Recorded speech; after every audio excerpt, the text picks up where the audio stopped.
Binulabog ang lahat ng Woman of Hour na si Jam Villanueva. Ito nga ang conversation ni Maris Racal at ex-boyfriend ni Jam na si Anthony.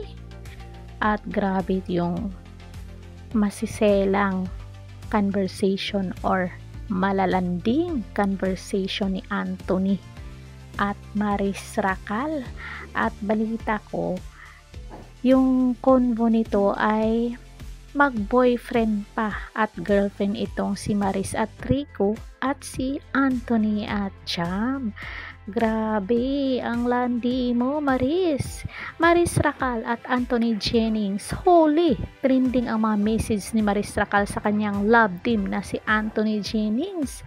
Siya talaga ang nangunguna. Si Maris Racal umano ang naging dahilan ng naging hiwalayan ni Anthony Jennings at ng long-time girlfriend nitong si Jamila Villanueva. Si Jamila rin ang nag-post ng mga conversation ni na Maris at Anthony. Grabe ang nito, ang message ni Maris dito, mayroong pang smoke then PUCK, I'll just touch myself na lang. You miss my body? That was so hot. You look so tired. I wanna baby you. I like being held by you. Sarap. I want baby kisses. Parang tinatry mo akong ubusin. You're so sexy in person. Sana all. The design is exchanging convos are very malandi, very katol at very uga. Ang ganda pa naman noon, JF compare to Maris. Ngik, sayang yung ex pinagpalit lang kay Maris. Mas mabait at gwapo si Rico talaga, pero Jam, dapat hindi mo na ginawa yan kahit sobrang sakit pa. Hindi ka rin mabait, no? Pinahiya mo yung tao. No. Sa sobra ba namang sakit na dinulot, deserve nila Maris at Anthony yan. Pinahiya mo yung tao sa social media. Ngayon masaya ka na, paiyak-iyak ka pa, drama mo. Kung talagang mabait ka, hindi mo ilalabas yan. Mali yung ginawa ng dalawa, pero paki naman namin sa convo nila. Binash to, I'm sure. Basahin natin yung reply. Natural lang, ilabas niya. Deserve, tingnan mo. Deserve. Masakit talaga ang katotohanan. Ang ipahiya yung nilabas ay hindi katotohanan. Sila ba hindi nahiya sa ginawa nila? Oo, tama. Grabe ang sakit na ginawa ni Maris kay Rico. At sakit na ginawa ni Anthony at Maris sa ex nitong si Jam. Grabe, diba? Papasok yan sa data privacy account. Hindi ka girl nagmo-move on, kundi it is a part of revenge. Nagkamali na lang ang isa, wag nang dagdagan pa ng isa. Dalawa silang may mali po. Wag kang one-sided. Dagdagan pa ng isa pang pagkakamali. And what for the isiniwalat pa ang convo sa social media, pareho nung sinisira ang mga image nyo.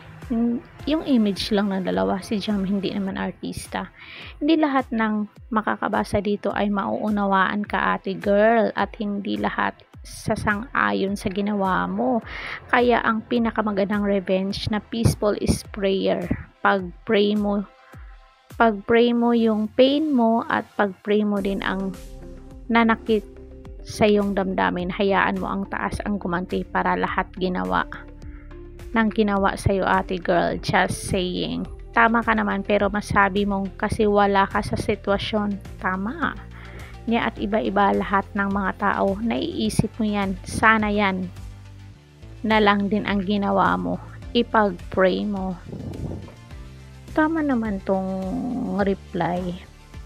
Kasi sakit yung ginawa nila. It's okay after betrayal comes to betrayal. Let's just wait. That's life, and we cannot do anything. Days move on and I know the girl find a better person for her. That's tapos emoji. Sira talaga ang relasyon kapag malanding babae daig ng malandi ang mabait. Words na lang na naglalanding kipi.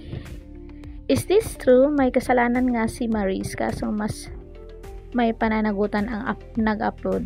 Bakit naman? Ang daming nag-upload ng ganun.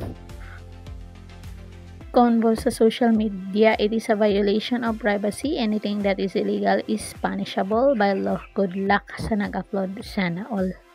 Good luck sa nabisto. Paniguradong mas ma-stress siya sa issue na to kasi hiniwalayan nila ni Rico. Double ang iyak at sakit at kahihiyan. Ang tanong kung mayroon ba siya artista para nasa pelikula lang ang mga buhay. Tapos move on parang walang nangyari. Share pa more. See you in court later.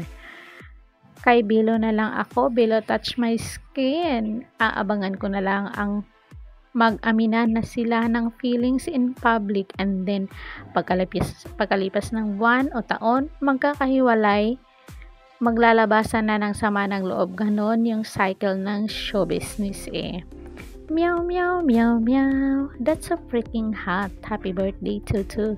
Ano ba yan? Ang daming nagmamalinis dito pero mas malandi pa kayo kay Maris sa totoo lang. Hindi na ito teleserye ha. Totoong pangyayari na to. Hirap kasi dito sa atin, victim blaming. So, ang daming mga dito guys, ang totoos. Nakamit mo sa pagpapublic mong combo nila, mas gumanda ka ba? Bumalik pa si boy sa'yo. Kung nasaktan ka, move on, accept, wag mong pababain ang sarili. Hindi niya pinababa ang sarili niya. Kasi yun kung ginantihan nila ng sakit, tama lang na mag-revenge siya ng mas masakit. For me, mas ako kay Jam kasi ang tapang niya. Kasi kung nasira man ni Jam yung image ng dalawang artist, mas sinira nila yung buhay ni Jam, painful na daladala niya habang buhay. So patas na sila. Ganun yung cycle ng life Pag nakaano ka nga ng tao, paparusahan ka, yan, deserve nila yung parusa. Yan yung parusa nila, yung conversation nila na pinablik ni Jam. Kung nasaktan ka, move on, accept, wag mong pababain ang sarili mo sa mga taong nanakit sa iyo. Lahat ng bagay na nangyari, may purpose yan. May mga tao pang darating sa iyo na mas deserve. Ganun lang naman yun May nagstay, may nawawala. Sabi nga, kung mahal mo, palayain mo. May narinig ka ba kay Rico? Di ba wala? Kasi mahal niya si Maris. Pinalaya niya yun ang gusto niya kaya wag mong ipilit ang taong ayaw na sa'yo. Nakamove on na si girl. Ang nabigay nila is pain and stress. Tapos emotional. Diba?